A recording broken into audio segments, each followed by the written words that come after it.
Hello दोस्तों, online academy में आपका स्वागत है। मैं आपके लिए फिर से लाया हूँ एक नया लेसन प्लान जो सामाजिक विज्ञान के भूगोल विषय का है। तो सबसे पहले इसमें 6 कॉलम आप बनाएंगे, जिसमें एक दिनांक, विषय, उपविषय, कक्षा, कालांश और समय। दिनांक आप अपने अनुसार उसको फिल कर लीजिए। विषय में आप सामाजिक विज्ञान डालेंगे, उप विषय में ये भूगोल का है। कक्षा 8, कालांश फर्स्ट, सेकेंड, थर्ड जो भी हो आप उसको डाल दीजिए। समय 35 मिनट। आज का हमारा प्रकरण है चंद्रमा। तो जो प्रकरण कैसे निकाला जाता है इसको हम पहले वीडियो में बता चुके हैं। तो सामाजिक विज्ञान का जो सामान्य उद्देश्य है उसमें सबसे पहले आप डालेंगे विद्यार्थियों में सामाजिक नागरिकता का विकास करना, विद्यार्थियों में सहयोग की भावना का विकास करना, विद्यार्थियों में सूक्ष्म निरीक्षण की भावना का विकास करना, सामाजिक विज्ञान के प्रति रुचि उत्पन्न करना, सामाजिक विज्ञान के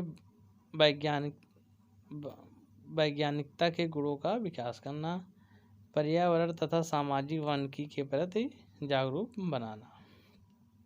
इसके बाद आप विशिष्ट उद्देश्य डालेंगे।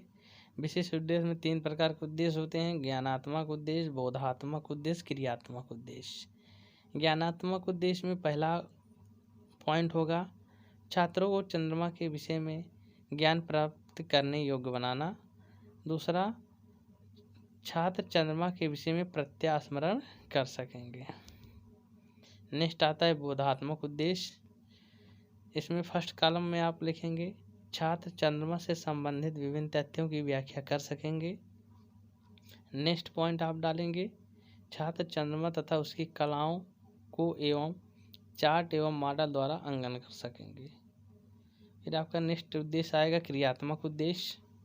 इसमें पहला पॉइंट होगा छात्रों में चंद्रमा से संबंधित तथ्यों को जानने के प्रति रुचि उत्पन्न करना।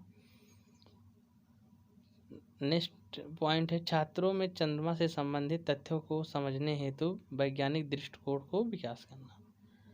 फिर आप डालेंगे सहायक सामग्री। सहायक सामग्री में चाक, डस्टर, लपेट, श्यामपट्ट आदि, या चार्ट पे बना चाँद का एक चित्र ले लीजिए जिससे बच्चों को समझाने में आसानी होगा।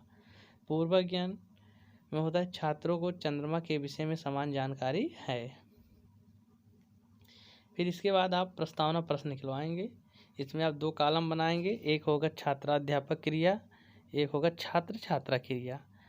अगर आप बालिका हैं तो छात्राध्यापक की जगह छात्रा अध्यापिका लिखेंगे।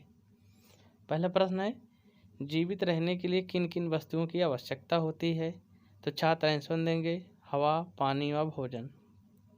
जो हमारा आंसर निकलेगा उसी से हम नेक्स्ट क्वेश्चन बनाएंगे। यह हवा, पानी व भोजन किस ग्रह पे उपलब्ध है? पृथ्वी ग्रह पे। पृथ्वी से रात के समय आसमान में हमें क्या दिखाई देता है? चंद्रमा या तारे आदि। पृथ्वी ग्रह का एकमात्र उपग्रह कौन सा है? तो बच्चे इसका आंसर बता भी सकते हैं, नहीं भी बता सकते हैं। तो आप ये समस्यात्मक प्रश्न हो जाएगा जिसका आंसर होगा चंद्रमा। तो आप नीचे लिखेंगे उद्देश्य कथन में विद्यार्थियों आज हम लोग चंद्रमा के विषय में अध्ययन करेंगे। फिर आप प्रस्तुतिकरण लिखेंगे। इसमें 2 कॉलम बनाएंगे, एक छात्राध्यापक क्रिया, दूसरा छात्र क्रिया। तो इसमें विकासात्मक प्रश्न पूछेंगे ऐसा पर बच्चे इसमें दे सकें। जैसे चंद्रमा क्या है? तो आपने पहले बता दिया कि चंद्रमा एक उपग्रह है।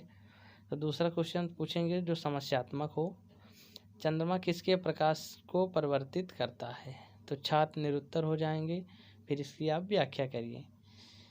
चंद्रमा हमारी पृथ्वी का एकमात्र उपग्रह है। जिस प्रकार पृथ्वी अपने अक्ष पर घूमती हुई सूर्य के चारों ओर चक्कर लगाती है, उसी प्रकार चंद्रमा भी अपने अक्ष पर घूमती हुई पृथ्वी की चारों ओर चक्कर लगाती है। इसी क्रम में चंद्रमा सूर्य का चक्कर भी लगाता है। पृथ्वी के समान चंद्रमा का अपना कोई प्रकाश नहीं होता है। चंद्रमा सूर्य के प्रकाश से ही चमकता है या सूर्य के प्रकाश को ही परिवर्तित करता है, जो हमारी पृथ्वी पर 1.25 सेकंड में पहुंचता है। फिर आप बोधात्मक प्रश्न बच्चों से पूछेंगे। बोधात्मक प्रश्न मतलब होता है ऐसा प्रश्न आप पूछिए जो पीछे पढ़ा चुके हैं या व्याख्या कर चुके हैं। जैसे चंद्रमा किसके चारों ओर घूम चक्कर लगाता है? पृथ्वी। बच्चे आंसर देंगे पृथ्वी की चारों ओर। दूसरा क्वेश्चन पूछेंगे चंद्रमा किसके प्रकाश से चमकता है? तो बच्चे बताएंगे सूर्य के प्रकाश से। तीसरा प्रश्न पूछें सूर्य द्वारा प्राप्त चंद्रमा का प्रकाश पृथ्वी पर कितने समय में पहुंचता है? तो बच्चे बताएंगे 1.25 सेकंड में। बोधात्मक प्रश्न कम से कम 3 प्रश्न पूछिए, मैक्सिमम 5 प्रश्न। फिर आगे आपको पढ़ाना है। फिर आप विकासात्मक प्रश्न पूछिए।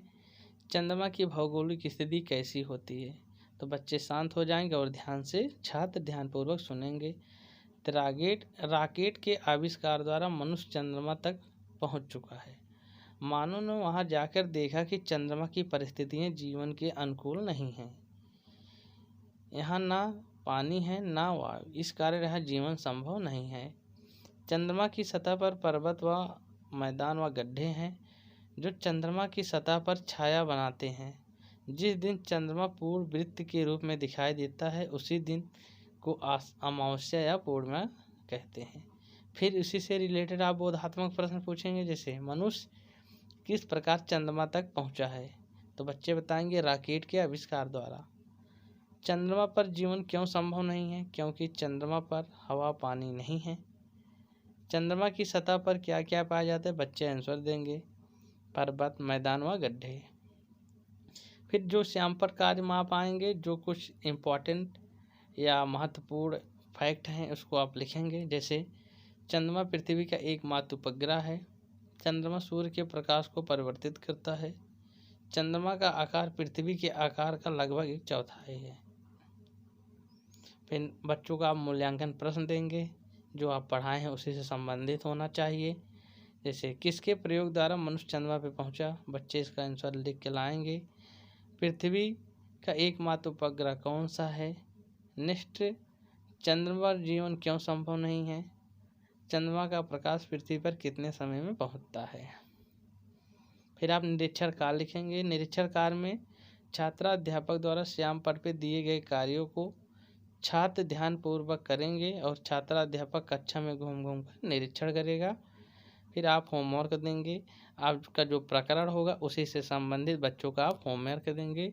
अगर आप हमारे चैनल पर नए हैं और चैनल को सब्सक्राइब और लाइक नहीं किए हैं तो बहुत जल्दी आप चैनल को सब्सक्राइब और लाइक कर दीजिए, जिससे मैं जो भी नए वीडियो बनाऊं समय से आपको मिलता रहे। धन्यवाद।